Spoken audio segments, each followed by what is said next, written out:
Noi naturalmente siamo senza capitale sociale, 8 milioni di debito non fatti noi, questi 8 milioni voglio dire che sono soldi nostri, che erano pagati, cessione del quinto, stipendi, contributi, cioè alla fine stiamo pagando noi, paghiamo sempre noi già su questi 8 milioni e ora che non stiamo prendendo stipendi noi abbiamo certezza al futuro del nostro lavoro. Noi stiamo chiedendo di ricapitalizzarci, siamo stati dopo un paio di giorni di sciopero in prefettura, convocati in prefettura, aspettavamo un delegato della regione, non ha portato nulla, hanno preso in giro, che il sindaco metropolitano non c'era seduto con noi, hanno preso in giro anche su eccellenza il prefetto che ci ha convocato, e queste cose non si fanno, che è la massima autorità. E siamo sempre qui, sempre senza risposta, abbiamo i nostri colleghi su un'imboccatura di 40 metri, se qualcuno è malato, ha problemi,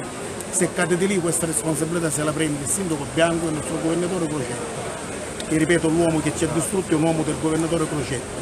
mandato nella nostra pubblico servizio azienda, ci ha proprio azzerato e nemmeno si è fatto vedere il governatore, perché come minimo doveva sistemarci la cosa.